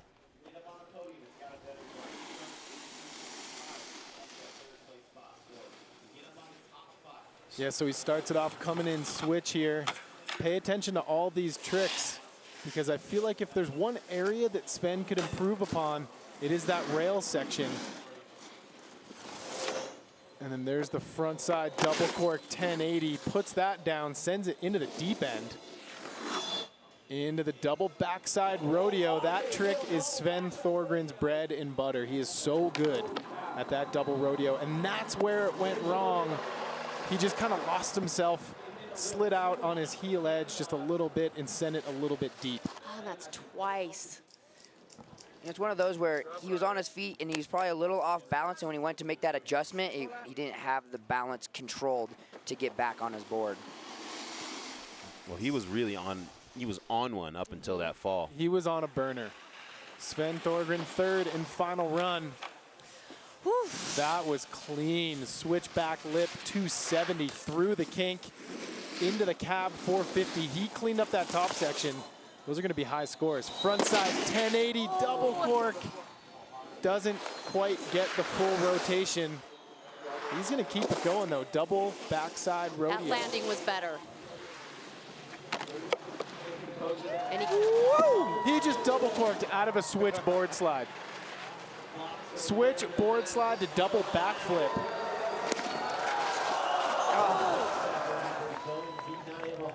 That was ridiculous. How did he even try to hang on to that? That was insane. The first rider we've seen do a double off of the cannon box. Unreal. You know, obviously he had the fall on the last jump, but that first transitional jump feature, unfortunately, it's just not enough at the US Open slopestyle finals. But this top section was so on point. It was insane. And then that's what's gonna cost him right there. You see 5.5 on the live rank and the double backside rodeo. And I love that he's doing that trick on that feature. And then a 9, and this is coming off of that bail that scared us in that second run. You almost wonder if he was thinking about it a little bit too early, and that's where he hung up on the snow. Yep. Some big scores there you see on the rail and on that second side feature. And Sven bumps himself up in the 6th place. Great performance from the Swede, Sven Thorgren. A little shot of Yuki Kadono with his posse, just watching, seeing whether or not he'll get to take a victory lap.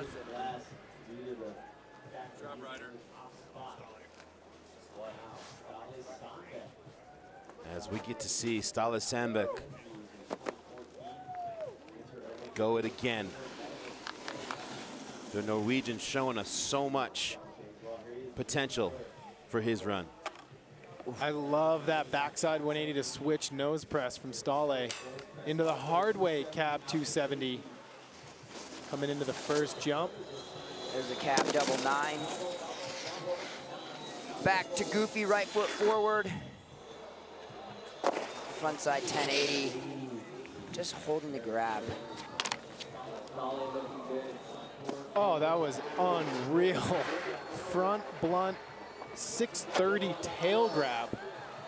There's the backside triple 16, right? Just right there. That was such a great run. It's That like tail so catch. many hammers, and then that last jump is just, they're sending it deep. The flow is just going, and then they're taking it deep. To think about the difference between semifinals and finals, though, we were calling 7s, 9s, 10s. Now we're calling quads. He's gotten a 9 for that backside 180 switch nose press every time. Judge is in love with it. As he should. That is a traditional, proper, well-done rail trick. But notice how far he goes down on the landing, and then he's just straight pointing it to that jump. So he's hitting this with so much speed. Yeah, he needed about a foot or 2 more of airtime to get that all the way around comfortably. What a showing from Staale Sandbech, though. Staale's like, I'm done. I left it all out here for you all week, and you know what, Staale? We appreciate it, sir. Still able to improve up into sixth place in this top 10 at the Burton US Open. He's got some fans down there. They're like, throw us your stuff. He's like, I'm still gonna go snowboarding. Staale had this footage on his Instagram of just doing wall hits, and it literally was the most entertaining thing to watch. As you see a shot of the defending champ, Red Gerard will be going second to last, currently in 2nd place. What kind of pressure is that kid gonna be under? I mean, you know, he's also one of those dudes that we were talking with Mark McMorris about, you know, when it becomes a little more mental than physical, Red can overcome it. He's a mentally very, very strong rider. All week long, we've talked about Japan being the place that is producing the future. And you said it, T-Bird. You said, if you think you've seen it from the kids you do know, what about the ones you haven't heard from? And Mark McMorris said, Hiroki Kunitake, this is the first time I've ever even seen this kid, and he's doing this thing. Yeah, he's incredible. I remember seeing him in New Zealand hitting a big air. I was like, who is this kid? Into that first jump, Hiroki Kunitake, frontside 1080 tail grab. Into the backside 12. Half cab on, nollie back rodeo. Unreal. Just laughing because that's just freakish. Yo. That was insane. Unbelievable switch frontside, 1620 from Hiroki Kunitaki. And that landing was perfect. You think these people know who he is after that run? I think all those people officially know the name Hiroki Kunitaki. You know, and we've talked about the level of riding and how at the US Open, especially when it's finals day, you know, the first thing I think about is the incredible quality of riding from these guys and gals. What about the rider camaraderie? Yeah. I mean, they just basically tackled Hiroki Kunitaki. Staale and Sven ran over and are so psyched for this kid because they remember what it's like to be in his position. Exactly. They've all been there before, so they know the emotions that he's feeling, so they're like, we want to be there with you. Cab 1620. Landed. Bolts. Bolts. I felt the ground Solid. shake. There's your current leader, Yuki Kadono. He gets to drop last. He Look at is that. psyched. 9 for that switch frontside 1620. Big score.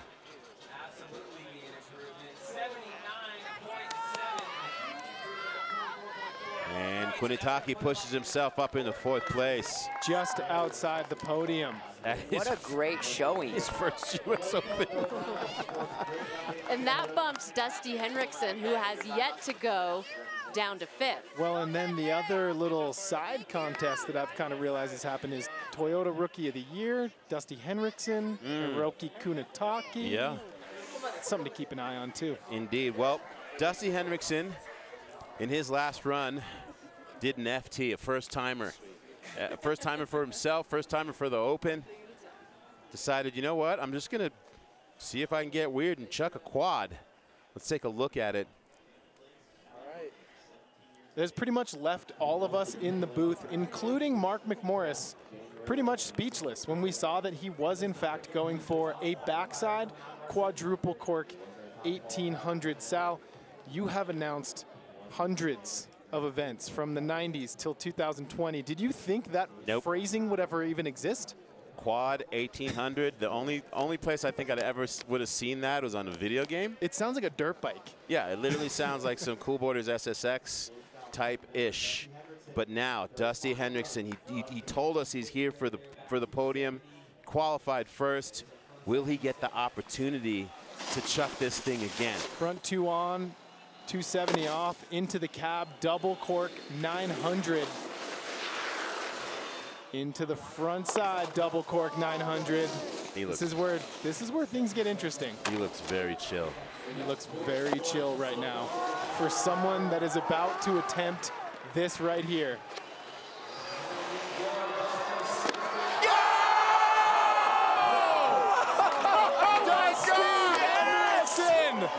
Wow! Look at you gotta be kidding me! Best thing about this, that whole run was so cruisy. It was so quad at the end. All of us were at the edge of our seat. That is the second time he has ever tried that trick, and he stomped it. Well, the first one he put to his feet, I think he surprised himself, like Sal said, so he knew, I have this trick. I am speechless. Like you said, in the hundreds of events that I've gotten to call in snowboarding, never in my life did I think I'd ever see anything like that. I have goosebumps. This is reminiscent to 2015 when we were in the booth calling Yuki Kadono's game-changing run. All the riders, Brock Crouch, all the filmers, everyone, like, this is snowboarding history. What did I say earlier? Dusty will do it. 17 years old, Dusty Henricksen just shocked the world. This kid was working in a surf shop last summer, painting boats in the fall before this season, making duct tape wallets, all to get to this moment in his life and career, and he sees the day. And it's so cruisy. Effortless. Double cork 9 into the front side, double cork 9. So now, just real quick, take a look at this. 6.9 out of 10 on those two. So not scoring extremely high, but look at that, 9.2. I'm calling a 10 on this last hit. How about that? 9.8 on that quad cork. So close. You can't put it down better than that. I mean, what else did they want him to do? The landing was bolts. How's that angle too with the packed house down at the bottom? So pay attention to the overall impression score. Just waiting for him to get down there. All right, that's 60% of his score. What's the other 40% gonna look like? Oh man. Yuki Kadono on your left, waiting for Dusty's score to come in. Will he knock Yuki out of that top spot? Is he gonna get up on the podium? Sitting in 5th before. 48.3. That is huge. On the trick score. He was so smooth. He's going to be in 2nd place. Wow. What a day for snowboarding and a day for Dusty. So he just bumped Darcy Sharpe off the podium and Red Gerard down to 3rd place. Yuki This is a lot to handle right now. Yuki Kadono still sitting in 1st place. He gets to drop last, but we're going to see Darcy and Red go. Dusty Henricksen. Buddy. How are we doing, guys? Buddy. Dude. The 2nd try kid, Dusty. You looked, there was a calm that we noticed through that whole top half of the run, like you were in a weird autopilot space, man. Yeah, that's what I try to do, just let it ride. Yeah, Dusty, this is T-Bird. I will say, after your first jump, Sal tapped me on the shoulder and he goes, he looks smooth right now. He looks calm. I knew it was going down, man. How did that feel? Describe the feeling of stomping that and then the reaction you got from the crowd and your fellow riders. That's literally what I've been dreaming for since I started snowboarding, man. This is the most life-changing season I've had, and I can't ask for anything more. You just threw down an NBD at the US Open, son. I'm pretty hyped, dude. As you should be, my man. Hey, Dusty, we were all sitting on the edge of our seats as you approached that jump. Kind of take us through what you were thinking as you were approaching. I don't know. You kind of just have to commit or not. And on the lip, I was pretty set on doing it, so just kind of chucked it and held on to mute as long as I could have. How much of a confidence builder was it on run 1 to just put it to your feet? Oh, immense, dude. Like, as soon as I saw that, I could figure out how the 4th one works and put it together somehow. Dusty, I'm going to say this. I'm going out on a limb.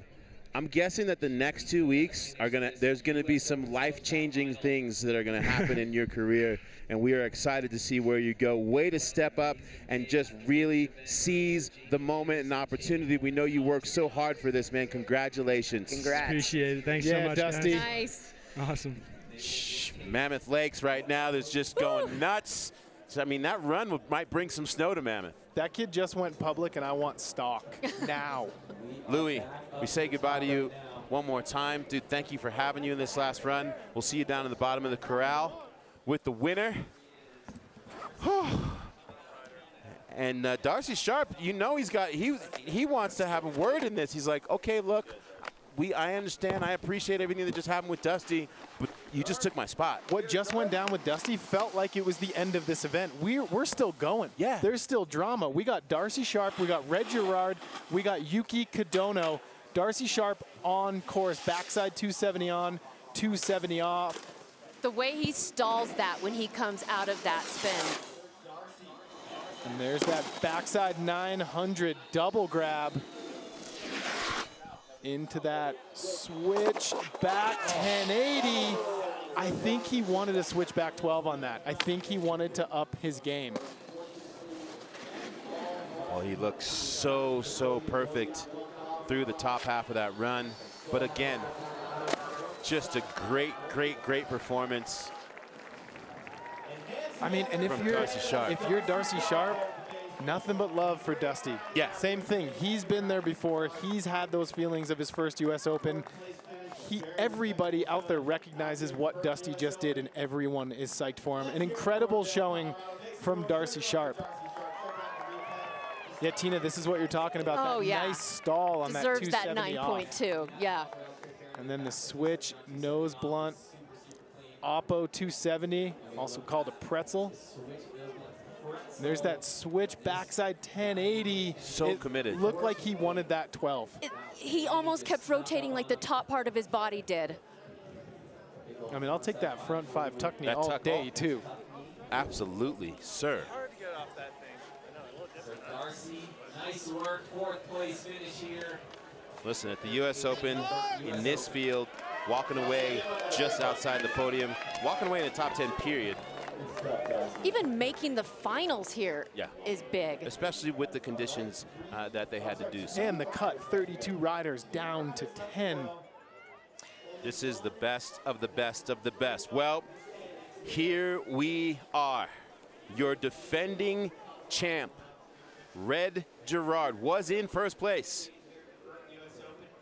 He would like nothing more than to make this a 2-man event between him and Yuki Kadono, who is the only rider left. What does Red need to do to take out Yuki? Throughout the years in watching Red compete and in situations similar to this, he always surprises me. He always comes through with something that I did not expect. He did it at the Olympics. He did it at 2 Dew Tours in a row, and he did it last year at the US Open right on this very soil in Vail, Colorado. He is somehow only 19 years of age, but he competes with a focus of someone who's been here a lot longer. Red Gerard on course, 3rd and final run. Switch backside 270 to regular. That is insanely difficult. Frontside double cork 900. Into the cab, double 10. Perfection. Switch board slide underflip. Back to fakie. I think I know what's coming here. He stopped himself. He stomped that. Did he want more out of that spin? I think he did, but you saw him open up the parachute, which is a crazy feat in and of itself. Yeah, to be able to slow yourself down, or in essence, stop yourself from spinning and flipping that fast is exactly what you just saw Red Gerard do. Absolutely insane run regardless, but I'm really interested to see the replay on that final jump. Did you hear what he just said? He said, I thought I was gonna die. Wild. 9.2 on that switch backside 270. There's the switch frontside 1080, double cork. Switch board slide, underflip. Let's watch intently what he did here. So he goes 3. Yeah, he opened up. He knew either he didn't have it or he was uncomfortable doing it. Pulled the ripcord. That is incredible. I mean, we talk about the air awareness and the ability for these riders in any situation to have to make choices, and you just watched it at the highest level right there. And still comes down with a huge trick landed. Right. That's the crazy part. It's not going to be enough for our defending champ. He will stay on the podium in 3rd place, which means that for the first time since 2015, when he shocked the world, Yuki Kadono, AKA Oh No, is back. And he is your 2020 Burton US Open snowboarding champion. And guys, what a long road for this kid. And that right there is what it's all about. These riders spend thousands of hours and thousands of dollars to chase the feeling that Yuki Kadono is feeling right now. And when I see how happy he is and how happy not just his team managers and the brands that he rides for, but the riders he's competing against are for him, you can't help but feel that. You know, we talk about it all week about this. Snowboarding is individual, but it is collective in that the thing, you can't move the thing forward by yourself. It takes being able to see what one person does and like, oh, I can add to that. on what that other person does, I can take from that, and then you can create a moment. And it is this constant creation amongst the entirety that moves snowboarding forward, especially in these contests. You can snowboard as an individual, but snowboarding is a community. It is a collective, and how apt that we look at it that through that lens, especially at this event, as we celebrate the spirit of Jake Burton, because that was what Jake was all about. Building this collective, this lifestyle, this culture to push each other in joy in snowboarding, and we are watching it at the absolute highest level with our new champ, Yuki Kadono. And this is just a straight up victory lap for Yuki Kadono. What a way to end Slopestyle here in Vail. Big old double pump method to end it. And he's getting tackled by the whole posse. That right there is what it's all about. That's why we do what we do for a living. And you have to remember, he won this in 2015, and between now and that time, he has not done well at contests. He's had some rough luck. And even Mark McMorris said that you start to doubt yourself, and you really just kind of have to keep pushing forward and keep riding. We'll go down here directly following the event. The last time you won this event was in 2015. You're back on the podium today. Just tell me how you feel. Props to all our finalists out here today. What a day. No word. that was. Thank you to all our finalists. Oh my, sorry. Showcasing snowboarding in such a positive manner here. Today was US Open. great day. Thanks to all our fans for coming. Everybody good Thank you, riding, guys. Appreciate good you. weather, Definitely good come out condition. tomorrow for our modified pipe finals. You rode amazing. You watched so many good runs. Were you nervous sitting up top before your last run?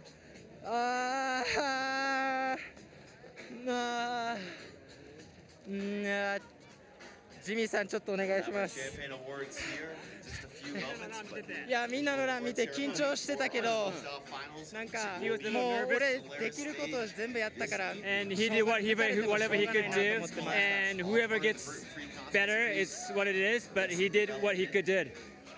On behalf of everybody here at the Burton US Open, arigato gozaimasu. That was amazing. Thank you so much. You heard him say it. Today was a great day. That body language does not lie. And he spoke to the fact that everybody riding at that level, what it played for him. And I mean, we knew that today would be special when we woke up and saw these conditions. But once again, in both fields, the women and the men next level. Let's take a look at 3-2-1, because there was just such a close margin, and those performances were insane. Red Gerard, your defending champ, up first. I mean, yeah, Red came to play today. He came out swinging on his first run. Board slide to front board to fakie into that switch backside 270 pullback. And this is just getting started here. Frontside double cork 900 for young Red into the cab double 9. And check this out here on the cannon box. Board slide underflip. And then approaches this bottom jump switch and goes for that switch backside triple cork 1440. That's the 1440. And our number one qualifier, Dusty Henricksen, his first US Open at the Big Dance with an invite. We wondered if he'd be able to hang or if he'd get rocked. He was not shook in one bit. Throws down an NBD. Yeah, there's that cab double cork 900 right after his insane rail section into the front side double cork 900. This is right about, Sal, where you looked at me and you're like, he's got this. He's looking good. Yeah, he came in so chill and casual. Check this out. Backside quadruple cork 1800, the second attempt ever. He stomped it. The first one being his previous one. Well, before this run, Red Gerard was looking solid in first place, but Yuki Kadono said, you know what, I'm ready. It's been 4 or 5 years. I'm ready to come back to the top, and he just rode perfectly. And you just can't help but be stoked for Yuki Kadono. Cab double cork 900 on that second jump. Into the front blunt. 630, and here it is. Switch backside, triple cork 1620. That is your winner. A trick that he did in 2015. He brings it back to round out his run. It all came full circle for Yuki Kadono. And there are our official results. Kadono back on the podium for the first time since 2015. Dusty Henricksen, the rookie, his life has changed from this event, and Red Gerard showing us why he is the gatekeeper and the future defending champ, back in third. And a tremendous showing from the entire field. Every single rider showed that potential for why they easily could have been on the podium today. You know, and a rider like Hiroki Kunitake, welcome. Yeah, welcome. Welcome to the fold, my man. We're psyched to have you. Incredible day from all the riders here in men's slopestyle, and women's this morning was bonkers. Yeah, you have to go back to that women's competition where they weren't going necessarily for the scores, yes, but it was more about the tricks. Zoe continued to go for the double cork. Hannah Gasser just going massive. And of course, Jamie Anderson taking home that win. No surprise there. Snowboarding is in pretty incredible hands, I would say, in 2020. You guys have been letting us know how you've been watching. Continue to do so. Hit us up at Red Bull Snow, at Burton Snowboards, and of course, the hashtag is Burton US Open. And since we're on Red Bull TV, I'm just going to let you know one of the dope things that you can watch on Red Bull TV from the world of mountain biking. Crankworx, Rotorua back in New Zealand. The Crankworx World Tour 2020 from New Zealand, March 5th through the 8th. You can watch that live on Red Bull TV. The progression of mountain biking is just bonkers. Well, today was Finals Friday. Tomorrow is the big dance. Our modified half-pipe finals, men and women. It is going to be next level. We'll start off with the women tomorrow at 11 a.m. local time. Yeah, we'll see. Maddie Mastro will be back. She's the defending champion. If you go back to last year, this was where she landed the first double crippler ever for a woman in competition. Yeah. She's landed it one other time this year. Just one other time this year in competition. So we'll see if she can bring it back to the US Open and defend her win from last year. And then, of course, in the afternoon, the most dominant half-pipe rider on earth right now. Can Scotty James go back-to-back in the US Open Pipe Finals? We're going to get some rest and try to recover from what we saw today, and we will be back with you tomorrow for the big dance on Finals Day. Until then, here are some highlights from today. Thank you to all of you for tuning in from around the world. We will see you tomorrow.